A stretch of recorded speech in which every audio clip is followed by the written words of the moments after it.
안녕하세요, 잘력T입니다. 노래와 구호로 배워보는 잘력T의 한국사 지금부터 시작합니다.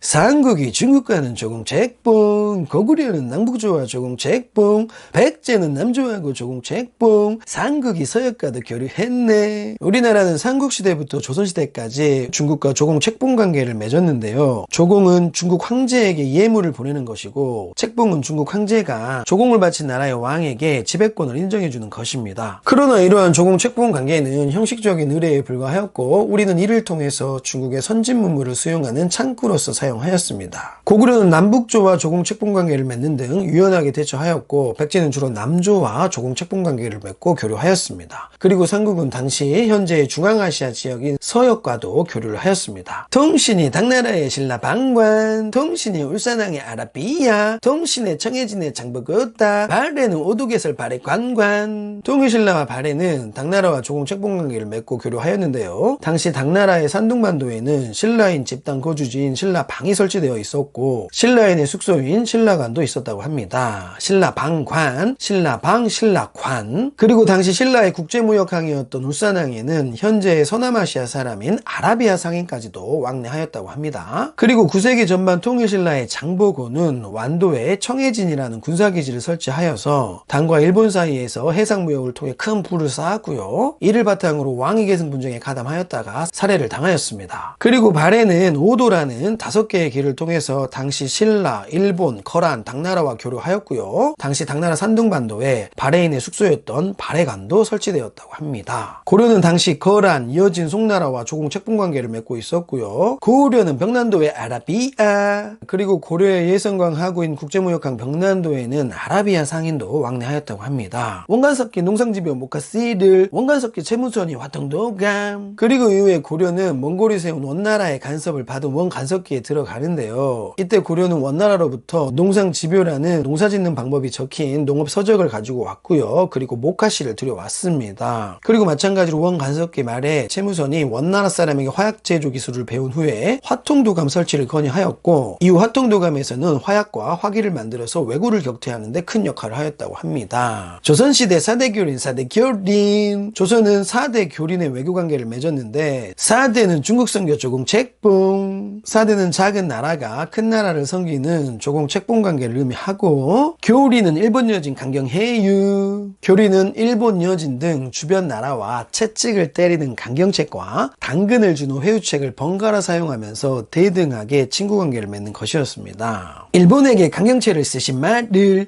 일본에게 회유책을 삼포외간. 스시마섬을 근거지로 조선을 약탈하였던 일본 왜구들을 당시 조선의 세종대왕은 이종무 장군을 보내서 쓸어버렸습니다. 이것이 일본에게 실시하였던 대표적인 강경책이고요. 하지만 이후 일본에게 부산포, 연포, 제포 3개 항구를 열어서 외관을 설치하고 여기서 어느 정도 쌀을 가져갈 수 있도록 교류하게 하였습니다. 이것이 일본에게 실시했던 대표적인 회유책이었습니다. 여진에게 강경책을 삭은 육진, 여진에게 회유책을 무역서를. 그리고 여진족이 국경을 침범하자 세종은 사군 육진을 설치하여 여진족을 방어하는 강경책을 실시하였고요. 그러면서 오늘날의 국경선을 완성하였습니다. 그리고 한경도 지역에 무역서를 설치하여 생필품을 교환해 갈 수 있도록 하는 회유책을 여진족에게 또한 실시하였습니다. 류큐자와 시안과도 교류했네. 양난이 이후 청나라의 연행사를, 일본에는 통신사를 파견했네. 조선은 더불어서 지금의 오키나와인 류큐와 태국인 시암, 인도네시아였던 자와와도 교류를 하였고요. 양난 이후에는 청나라의 연행사를 보냈고 일본에는 통신사를 파견하여서 계속 교류를 하였습니다. 불불불 불교 삼국이 수영, 왕kon강아 호국신앙, 왕kon강아 호국신앙, 왕kon강아 호국신앙. 불교는 삼국시대의 왕권 강화와 나라를 지키는 호국신앙으로 받아들여졌고요. 퉁퉁퉁퉁신 온유의 의상, 온유의 심화쟁사상, 온유의 심화쟁사상 나무아미타불. 화엄사상 의상이다, 화엄사상 의상이다, 관세음보상. 통일신라의 온유는 일심과 화쟁사상으로 종파 간의 조화를 강조하였고, 나무아미타불만 외치면 누구나 극락에 갈 수 있다고 하면서 불교 대중화에 기여를 하였습니다. 그리고 의상은 하나가 전체요, 전체가 하나다라는 화엄사상을 바탕으로 화엄종을 창시하였고, 관세음보살을 믿으면 누구나 현재의 고난에서 벗어날 수 있다는 관세음 신앙을 널리 퍼뜨리면서 마찬가지로 불교 대중화에 기여하였습니다. 신라말 선종 풍수가 유행. 참선수행 선종이다 참선수행 선종이다. 풍수지리 땅가무리 풍수지리 땅가무리. 통일신라 말에는 선종과 풍수지리 사상이 유행하였는데요, 선종은 경전이 아닌 참선과 수행을 강조했고, 풍수지리 사상은 땅과 물과 같은 자연의 기운이 인간에게 영향을 미친다는 사상으로서 당시 신라의 수도 금성의 기운을 다했다고 하면서 지방호족들의 후원을 많이 받았습니다. 선종과 풍수지리 사상은 당시 지방호족들의 사상적 기반이 되었습니다. 고고고 고려 의천같이 늘 천태의천교관검수 천태의천교관검수 수선진을 정해상수 수선진을 정해상수. 고려시대 경전을 중시하는 교종과 참선을 중시하는 선종의 대립이 심해지자 의천은 교종을 중심으로 선종을 통합하려는 교관겸수를 주장하면서 천태종을 만들었고요, 교는 경전 공부이고 관은 참선입니다. 쉽게 말해서 경전 공부를 먼저 하고 그리고 참선을 해야 한다는 것입니다. 그리고 진울은 당시 타락하였던 불교개혁운동을 위해서 수선사라는 절을 만들어서 불교개혁운동을 실시하였고요, 그리고 선종 중심으로 교종을 통합하려는 정해상수를 주장하였습니다. 정은 참선, 해는 경전 공부라고 생각하시면 됩니다. 쉽게 말해서 진울은 의천과 반대로 참선을 먼저 하고 그리고 경전 공부를 해야 한다고 생각하였습니다.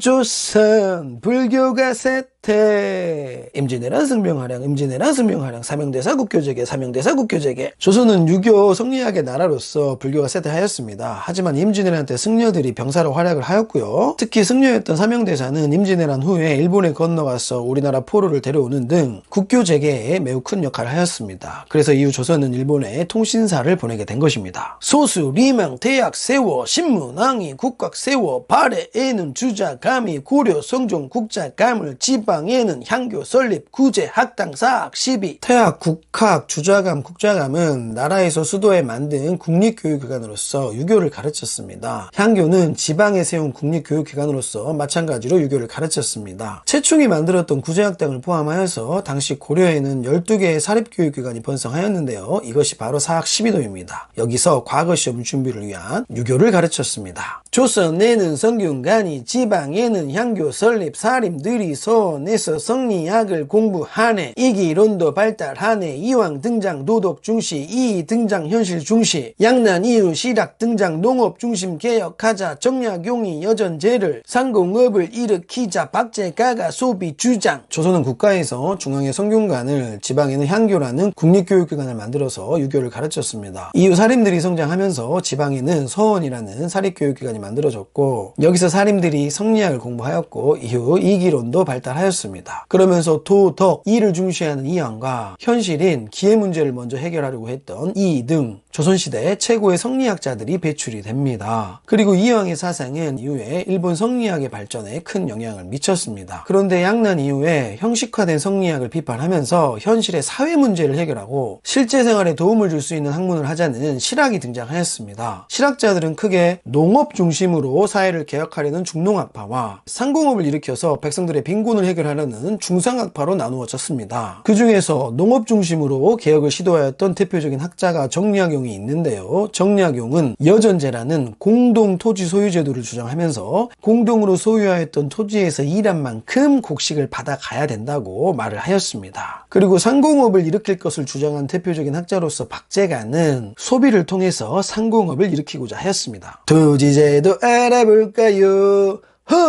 삼국시대 노급시급 수조건과 노동력을 신문왕이 관료전을 수조건만 지급했대요. 삼국시대 귀족과 관리들은 노급을, 왕족이나 공신은 시급을 받았는데 이것은 농민이 가지고 있던 토지에서 쌀로 조세를 거둘 수 있었던 수조건을 준 것이고, 동시에 농민의 노동력도 사용할 수 있었던 것입니다. 반면에 신문왕은 관리들에게 관료전을 지급하고 수조건만 인정하고 노동력은 사용할 수 없게 하였습니다. 이것이 신문왕이 지급하였던 관료전입니다. 고려시대 전식과를 전지시지 주었다네. 직역 담당 모든 사람 수조건만 지급했대요. 고려시대에는 직역을 담당한 사람들, 다른 말로 나랏일을 하는 관리, 군인 등 나랏일을 하는 모든 사람에게 수조건을 행사할 수 있는 토지를 지급한 것이 전시가 제도였습니다. 농민들의 토지에서 월급만큼 조세를 거둘 수 있는 수조건을 지급한 토지가 전지이고, 이와 별도로 땔감으로 사용하는 나무를 벨 수 있는 땅을 지급한 것이 시지였습니다. 합쳐서 전시과라고 합니다. 조선시대 과전법을 전직 현직 주었다네. 경기지역 신진사 4대 수조건만 지급했대요. 세조 때는 직전법을 현직에게 주었다네. 성종 때는 관수강급 국가에서 받았다네요. 고려말 전시가 제도가 무너지고 농민들은 권문세족에게 모든 토지를 빼앗겼습니다. 이러한 상황에서 성리학을 공부한 신진사대부들은 이성계와 함께 과전법을 실시하여서 권문세족에게서 토지를 빼앗아 농민들에게 나누어주고 신진사대부들을 포함한 관리들에게 수조권을 거둘 수 있는 경기도 지역 내 토지를 나누어준 것이 바로 과전법이었습니다. 이로써 신진사대부들은 경제적 기반을 마련하였고 이를 바탕으로 이성계에게 충성을 하고 조선을 건국하였습니다. 그런데 과전법은 전직 현직 관리 모두에게 수조권을 지급하였고 그러자 이후 수조권을 지급할 토지가 부족해졌고 세조는 직전법을 실시하여 현직 관리에게만 수조권을 행사할 수 있는 토지를 지급하였습니다. 이후 관리들이 원래 거둘 수 있는 양보다 조세를 백성들에게 더 많이 걷자 성종 때는 관수강급제를 실시하였습니다. 관수강급제는 국가가 수조권을 받은 관리 대신에 조세를 거두어서 관리들에게 월급만큼 주는 것이었습니다. 신라는 골품제 육두품이 열이받았다. 신라는 골과 품에 따라서 관직 진출, 일상생활에 차별을 받는 골품제가 실시되었고 특히 진골 다음으로 신분이 높았던 육두품은 골품제에 상당한 불만이 있었고요. 결국은 고려 건국에 큰 역할을 하게 됩니다. 고려는 양천제 양인천인 구분되었다. 양인은 양반과 중간층 평민으로 이루어졌다. 양반은 문관과 무관이 어품 이상 음서 특권을 중간층 향리는 실무를 과거 시험 중앙 진출해 평민의 대다수 백정들 농사짓고 조공력 부담 향부곡 소민은 특수민 농민 아래 차별받았다. 천인은 노비다. 국노비와 산노비였다. 고려의 여성은 남성과 대등하게 권리 가졌다. 고려시대에는 양인과 천인으로 신분을 구분하는 양천제를 실시하였고 양인은 양반, 중간층, 평민으로 다시 나누어졌습니다. 양반은 글을 쓰는 문관과 칼을 잡는 무관을 합쳐서 부르는 말이었고요. 특히 고려의 5품 이상의 관리들은 자손에게 시험 없이 관직을 줄 수 있는 음서라는 특권을 가지고 있었습니다. 중간층 향리는 지방에서 실무를 담당하며 수령을 보좌하였는데 고려시대 향리는 과거 시험으로 중앙으로 진출해서 문벌귀족이 되기도 하였습니다. 고려시대 대다수인 농사짓는 평민들을 백정이라고 불렀고요. 이들이 조세, 공납, 역과 같은 세금을 부담하였습니다. 고려시대에는 특수구역으로서 향, 부곡, 소가 있었는데요. 이곳 사람들은 일반 농민보다 낮은 대우를 받으면서 세금을 더 내거나 하는 등의 차별을 받았습니다. 고려시대 천인은 노비로서 국가에 소속된 공노비와 개인의 소유인 산노비가 있었습니다. 이들은 상속매매 증여의 대상이 되었습니다. 고려시대 여성은 남성과 대등한 신분을 가졌고 재혼도 자유로웠고 재산도 균등하게 상속받았습니다. 이것은 유교의 나라인 조선과는 차이가 있었습니다. 조선도 양천제 양인천인 구분되었다. 양인은 양반과 중인층 상민으로 이루어졌다. 양반은 문반과 무반이 군역면제 특권 받았다. 중인은 양리층 실무를 신분세습 양반 못되네. 상민은 대다수 농민들 농사짓고 조공력 부담. 천인은 노비다. 국노비와 산노비였다. 납속제 공명 접통에서 조선 후기 신분 상승해. 조선은 유교의 나라다. 북의 중심 장자 우대해. 조선도 고려와 마찬가지로 양천제를 실시했는데요. 고려시대에 비해 신분층이 더욱 고정화되었습니다. 조선시대 양반은 음서의 큰 특권은 사라졌으나 군역을 면제받았고요. 문반과 무반을 합친 의미였습니다. 조선시대 향리는 고려시대 향리보다 신분이 더 낮아졌는데요. 중인층으로서 신분이 세습되어서 고려시대처럼 과거 시험으로 고위관직으로 진출을 할 수는 없었습니다. 한마디로 양반이 될 수는 없었습니다. 조선시대 평민이었던 상민은 대다수 농민이었고 납세로 조공역을 부담하였습니다. 천인은 고려와 마찬가지였고요. 조선 후기에는 납속책과 공명첩을 바탕으로 천민이나 상민들이 신분상승을 하였고, 조선은 유교 성리학의 나라로서 조선 후기로 가면서 남존여비 사상이 더욱 강해져서 장자를 우대하는 부계 중심 사회로 변화하였습니다. 세금 걷자 조세 조세, 세금 걷자 공납 공납, 세금 걷자 역을 역을 이렇게 걷었네. 조세 조세 토지세를, 공납 공납 토산물을, 역을 역을 노동력을 이렇게 걷었네. 토지세는 10분의 1, 토산물은 직접 생산, 노동력은 군역요역 이렇게 걷었네. 조선 후기 변화한다. 토산 대신 대동법을, 토지세는 영정법을, 한필은 균역법. 삼국시대를 거쳐 고려 조선시대에 세금제도가 완성이 되었는데요. 고려 조선에서는 토지세를 걷는 조세와 자기 지방에서 나는 토산물을 바치는 공납, 그리고 노동력을 제공하는 역이 있었습니다. 토지세는 수확량의 10분의 1을 세금으로 내는 것이 원칙이었고, 토산물은 마을 단위로 할당량을 생산하여서 세금으로 바쳤던 것이고요. 노동력인 역은 군대에 가는 군역과 궁궐 수리 등 잡다한 노동력을 제공하는 요역으로 나누어져 있었습니다. 그리고 조선 후기의 공납은 생산물 대신에 토지를 가진 사람이 토지 1결당 12두 또는 면포나 동전으로 내게 하는 대동법으로 바뀌었고요. 토지세는 한 결당 4에서 6두로 내는 영정 법으로, 그리고 군대 안 가는 대신에 군포, 그러니까 옷감을 2필 내었던 것을 군포 1필로 줄여준 것이 균역법이었습니다.